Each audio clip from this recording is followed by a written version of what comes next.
Start with the basics again. I'm white. Fact. Not felony. Fact. I'm Christian by choice, not by coercion. And I love this nation with every beat of my heart. Those three truths used to be unremarkable. Now they're treated like a triple indictment. The left doesn't just disagree with us, they demonize us. They slap the white supremacist label on anyone who refuses to kneel. They paint crosses on church doors and call it a cult. They see an American flag in a pickup window and scream, insurrection. Enough. I reject every syllable of that smear, and I'm here to give the defense they never want you to hear. Exhibit A. The new mayor of Coeur d'Alene, Idaho, Dan Cookin, calls Christian conservatives mindless cult member morons. Here's a Democrat. Listen. They don't give a f***. I'm a Bible-believing Christian. I believe in Jesus, and it guides my life. As the Christian conservative. Christian family values, Christian conservative, mindless cult member, group-thinking morons. Are you a You're a Christians, they tend to be the rudest, most disrespectful jerks I have ever seen. I seriously think if Jesus were here today, he would have a message for everyone who's a Christian, and he would just say, get the f*** those racists and white supremacists. Gay. I felt really gay last night. Come over for a gay time. Really gay. Christian nationalism. Now, but let's cut right to the chase. It's white nationalism. Real hardcore Christians to himself and to go to hell. He seems nice.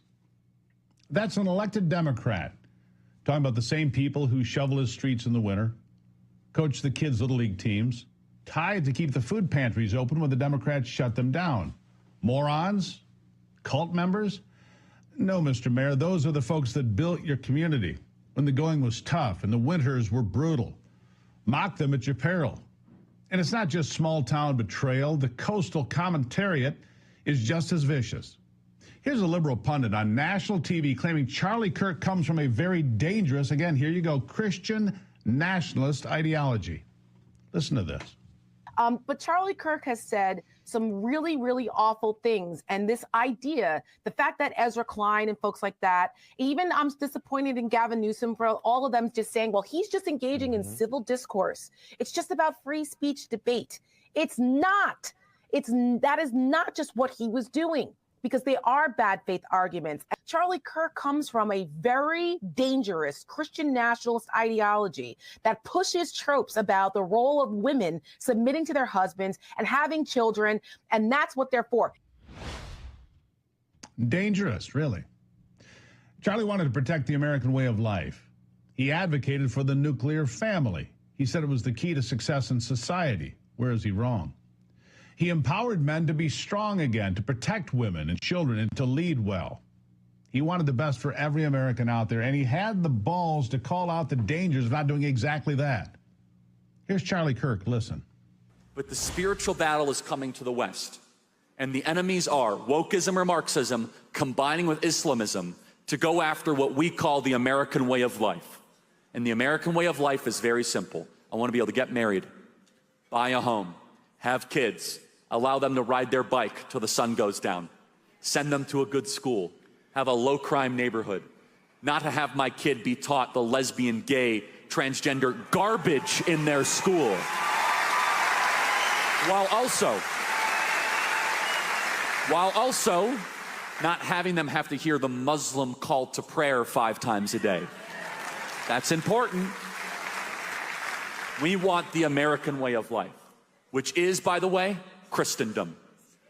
Christians, our sacrifice, our toil, our vision, the outgrowth of the scriptures gave us Western civilization. And this is where I think is a great rallying cry. Doesn't matter if you're Hispanic, doesn't matter if you're Asian, doesn't matter if you're black or white. Everybody, if you are Christian and Jesus Christ is your Lord and Savior, these two threats are combining forces to come after us. And it's time that the church stands and rises up against it. Yep. Time for the church to stand up. That's only dangerous to the people who want to see America destroyed, divided, separated. It's simply devotion to his faith, opportunity, family, faith, freedom. The left calls it nationalism because they can't pronounce the word normal without spitting. They want you ashamed of the very things that made this country the last best hope on earth. But the attack isn't theoretical. It's block by block. Enter Zohran Mamdani, who campaigned in New York on a platform of discriminating, listen to this, against whiter neighborhoods. You heard me right. Punish people for the crime of living where their grandparents lived and worked and prayed and built what he will surely destroy. And he's not ashamed of his racism. Listen. And realize there's a policy proposal that says your plan, and I'm going to quote it for folks, is to shift the tax burden from overtaxed homeowners in the outer boroughs to more expensive homes in richer and whiter neighborhoods. Explain why you are bringing race into your tax proposal.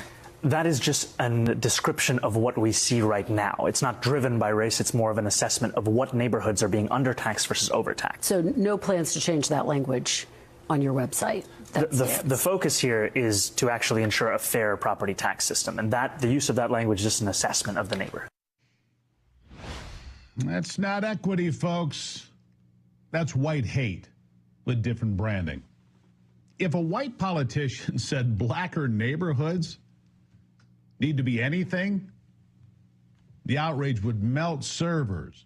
But say whiter and tax whiter neighborhoods, and the national media just shrugs. And the poison starts early. The left has tried to instill white hate for the last several decades through social media, through school, even kids' shows. And Hollywood has done its part happily, gleefully, and with profound effect, at least for a while. We're seeing a shift now, even from mainstream Hollywood figures. Two of Hollywood's brightest have recently refused to play along. They said, we're not in this. Sydney Sweeney withstood a flood of backlash over a commercial about her blue jeans. The left decried it as a racist symbol of white supremacy. Donald Trump defended the ad, and the media wanted her to bend over backwards to apologize.